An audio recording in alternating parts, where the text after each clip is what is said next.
Hello everybody, we are back. We are live at the Florida Wildflower Symposium with Bruce Turley of Wilcox Nursery, and he has some plants with us today. I'm just going to pan down so you can see some of them. You can hear the birds are chirping away here at the Orlando IFAS extension here. We are in their gorgeous garden. We're just on the other side of some roses and some pollinator gardens.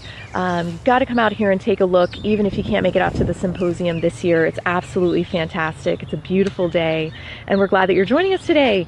So Bruce, you are here. You are getting ready to lead a program, essentially a lecture, all about some new native plants that we have for our native plant gardens, but also you're going to talk a little bit about the Native Plant Horticulture Foundation, which is a new foundation.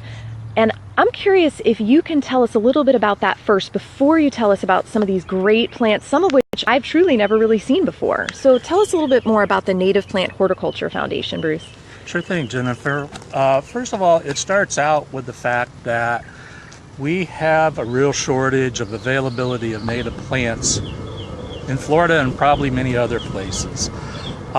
We have a lot of people in the native plant business that are close to retirement age, but in all, our objective is to see native plant resources in every community of the state and otherwise outside of the state as well. The Native Plant Horticulture Foundation was founded with hold that thought, Bruce. If you're at home, you can hear that this plane is going by right now. We're just going to give it a second. And I want to remind you, this is a perfect opportunity to remind you, if you have questions for Bruce, go ahead and put them in the comments section. I can see them and I'll let Bruce know what they are. So you can be very interactive here. And if you like or love what you're seeing, go ahead and press the like button or the heart button and let us know that you're here watching us. I see a like right there. That's perfect. Thanks for watching. All right, Bruce, so I apologize for the airplane. We are right next to an airport, so thank you for your patience. So Bruce, you were talking about the Native Plant Horticulture Foundation and why it's so needed. It's brand new. Tell us a little bit more about it if you can keep going where you were. Right. The mission of the foundation is to make communities sustainable by expanding the availability of native plants and native plant professionals. Today, our foundation has sponsored students here at the symposium. The idea with some of our opportunities for students, we've done this with the Native Plant Show. We will be doing that again.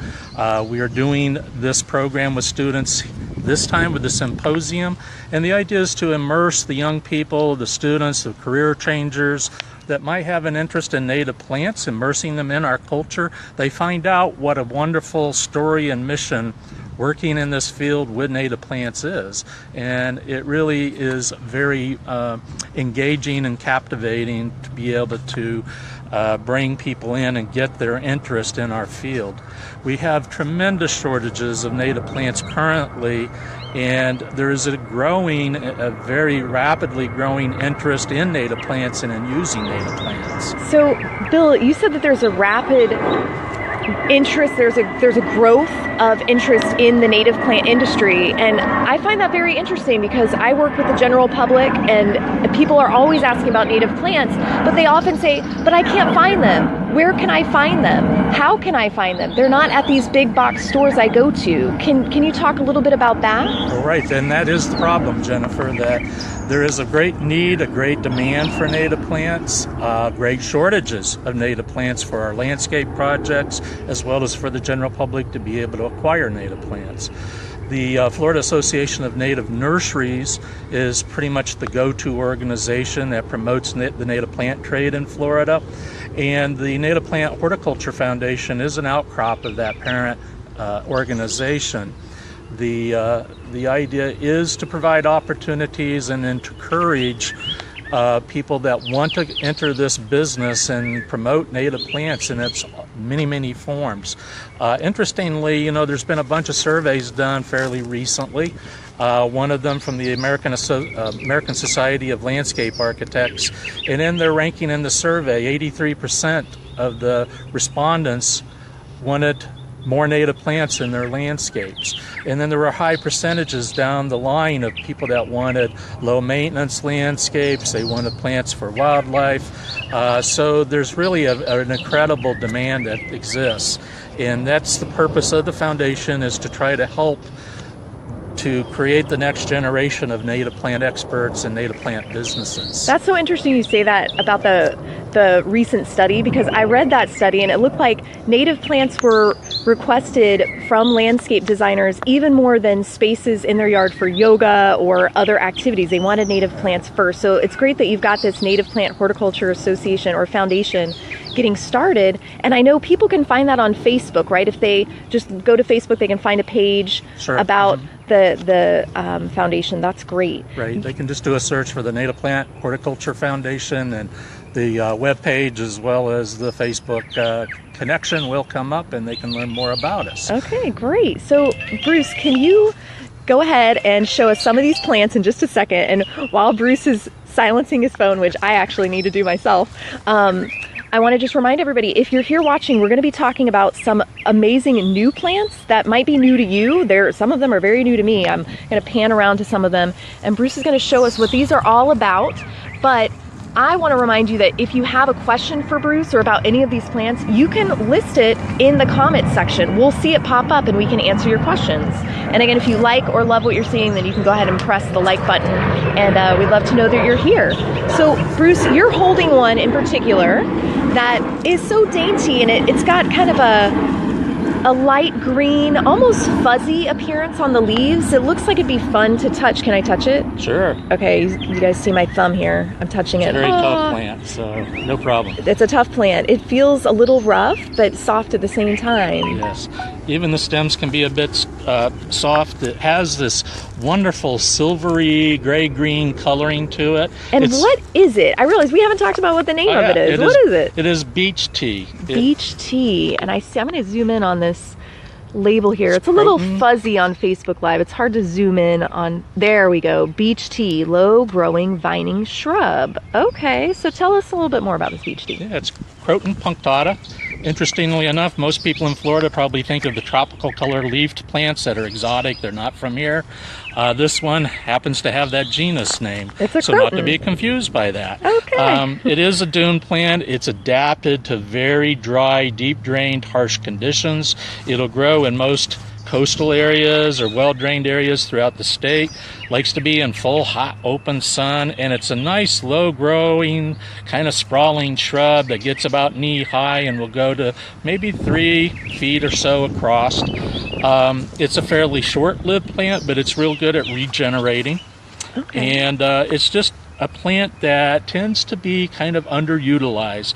I always kind of like to say we have a lot of sleeping giants in the native plant world, plants that haven't really been experimented with or tried in urban landscapes, or there are plants that we know about but we just don't have a lot of production on at this point in time, and we really need to see that expand. We need to see a greater diversity of our native plants being used, which means producing more of them and specifying them more in more designs. The beech tea is a member of a genus that there are certainly several other members of this genus that have wonderful ornamental potential in landscaping. I can certainly see that with the beech tea. So let's zoom down a little bit and we can pick up another one that most people may not even know exists. Yeah, this one I find particularly exciting. Okay. This is one, I get a particular joy myself out of experimenting with native plants and seeing what their characteristics in a landscape setting are and if they're really good candidates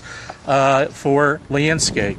This particular one is a rare plant that only occurs in 2 counties in Florida, Citrus and Polk County. And what's its name? This is called creeping leaf stalk grass. It's Ferus is the genus. The plant is a low-growing plant that maybe gets up to a foot to 18 inches at the most. It's a very well-behaved plant, I have found, and it is a true grass. When you look at the foliage, it's a broadleaf, so you might think it's a ginger or some other type of plant from a different family, but it is a true grass. This plant was actually produced in the Rare Plant Program at Bach Tower. There's only been a few growers that have been growing it, and I think it really has a great potential for landscape use. This one is a little peaked looking. We're still trying to work out some of the cultural needs of this plant, but I have used it in projects where it has turned out to be absolutely gorgeous, and I have really appreciated it in the couple of years I've been cultivating it in my own landscape. So again, a rare plant, certainly has great landscape potential, so it's kind of a great win-win situation. We can use a rare plant and give it some nice broad landscape applications. It comes from such a broad set of environmental conditions otherwise that I think it has good scope throughout a good part of the state. I think the color alone, Bruce, is something that will really sell people on this native grass because it's got that kind of lime color. It adds a pop of color, and a lot of people say, oh, native plants, they're kind of boring. They don't really have a lot going on. These are people who obviously do not know native plants. But this is one more example of a beautiful ornamental that adds that pop of color that you can have all the time. So right, and it's a great textural effect in the landscape. There's always a lot of demand for smaller plants for our urban landscapes, and this is one of those plants that stays small and can actually fill the bill very nicely. People also often get frustrated at trying to find plants for shade. Shade is one of my favorite places to garden, and there's a lot of wonderful choices, and this certainly can be one of those. That's great. Can you show us another one, Bruce? Sure. And Bruce, if people wanted to purchase some of these and they happen to live in the Largo or Tampa Bay area, they can come to Wilcox Nursery and Landscape Design and maybe pick up some of these plants. So what do you have here? All right. Well, more in line with the Wildflower Symposium, this is an endangered plant. It's called beach mistflower. It comes from Cape Sable in South Florida. And it's an Ageratum littoralis is the genus and species name. This plant we have found in our own area in west central Florida to become very popular. It makes a nice mounding plant that blooms most of the year. Being a South Florida plant, it is cold sensitive. It will freeze back. But interestingly enough, what I find is this popularity and growers growing it in our own area. And when I go to South Florida, where it's from, I don't find anybody growing this plant. That kind of brings up the point of getting people to add diversity that are in the native plant business and getting more growers. I really notice in South Florida we need a lot more wildflower growers. And this plant is a good example that you don't see it in native plant nurseries readily in South Florida. And it's such a great plant for landscape and for pots. It really should be used, and we should be seeing it frequently in our offerings in South Florida. And what kind of pollinators does this attract, this mist flower? It's a small flower, so it attracts very small butterflies. It's in bloom most of the time, so it's very serviceable that way. Maybe some hair streaks and some others. That's great. Okay, how about another one, Bruce? And again, for all of you watching at home, we're talking with Bruce Turley of Wilcox Nursery. He's one of the speakers for today's Wildflower Symposium in Orlando at the UF IFAS Extension. And he's showing us some maybe lesser known native plants that we could incorporate into our yard. So which one is this, Bruce? This one is Blue Energo. It's an Iridium. This is Iridium Aquatica. I think the tag may be, no, it does have the right name on it. This one is one of my favorites. Some years ago, I used it in my own small backyard pond. And the thing that I love about this plant is that it has this beautiful foliage. It throws up a tall 3-foot flower spike during the summer. And in the fall, it has these Sputnik-style flowers, best way to describe it, I guess. And those will turn purple, which is just super striking and super unique looking. But the really big deal here is that for people that have small backyard water features, this plant has this wonderful, beautiful foliage and bloom, but it stays small. It makes just a nice low mound that just gets a little bit thicker than what you see here in the pot. So it doesn't tend to overwhelm a small water feature like so many of the more commonly used but wonderful but commonly used plant material. This one is just a great selection, I think, for a smaller plant. Wow, and the name on the tag, it says Blue Rattlesnake? Oh, that's one of the other common names, Blue Rattlesnake Master, right? That's great. That's some really of our catchy. common names for native plants are quite colorful. Some of them are a little scary to some people, but you have to remember where these names came from a long time ago, and they really do produce a lot of color with their name. That's great. So an aquatic plant, perfect. Right. Thank you. Another one that I'm really enjoying using quite a bit these days, is becoming a very popular landscape plant, is another plant that is thought to have been extirpated from Florida. There was once populations known to occur in the Panhandle as well as in South Florida. Both populations are thought to be extinct or extirpated now. Oh, wow. And this is in the aster family. It's a Baccharis dioica, or dwarf saltbush, we like to call it. There are some other common names for it, but it makes a really interesting shrub with a very tight, compact habit. It's very adaptable. It seems to take salt air and dry, poor soils very well. Doesn't mind being irrigated, and we've even had it in some cases where it's gotten in some fairly wet conditions and still done quite well. It blooms in the late summer and the early fall with a small, sort of cream to yellow colored aster-style bloom. And again, the butterflies and the pollinators really flock to it when it's blooming. It's just got this beautiful gray-green color, and with its wonderful compactness and adaptability, it just really makes a great landscape plant.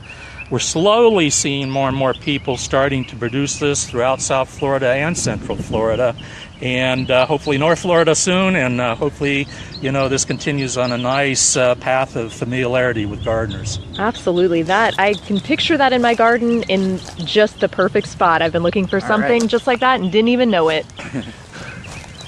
This is another kind of virtually unknown plant. Oh, wow. What is it called? This is Ambrosia. It's actually a cousin to ragweed, common ragweed, and you can see that similarity in the foliage. The difference is that this makes a really striking ground cover, and although it can be really aggressive, it does come from the southeast coast of Florida. It's really well adapted to dry, poor soils and high salt exposure. It is pretty aggressive, so it does have some limitations to its application, but I always find that there are so many non-native plants that are used in containers, and one of the ways that I enjoy using this plant myself at home is by using it in a very tall pot that it cascades out of and flows down to the ground, and very little maintenance concerns there with it as a potted plant in a big pot. As a ground cover, it can be a really interesting foliage and really easy growing. You just have to give it enough room because it is a pretty aggressive spreader, and it is going to need some maintenance to contain it. Wow. But just a very unique plant. It has such a wonderful contrast of foliage color and foliage texture that it really stands out so beautifully in the landscape. It really does. It looks beautiful. Thank you. How about another one? Well, before we go on, can you say the name of this one again? Yes, this one is known as Seaside Ambrosia, or just Ambrosia. All right, thank you. All right. I think we've gone through all. Oh, we've gone through all of them. Okay, well, you know why I thought we had more? Because, Bruce, you brought a lot more to talk about during your lecture today, and we really appreciate your time. Thank you so much for coming to the Wildflower Symposium this year. And everybody at home, if you haven't had a chance to come to a symposium yet, you've got to get here. It's beautiful. We always choose amazing settings here at the Orlando IFAS Extension, and hopefully we'll see you again soon. Thanks again, Bruce. All right, thank you, All Jennifer. right, stay tuned for more live videos.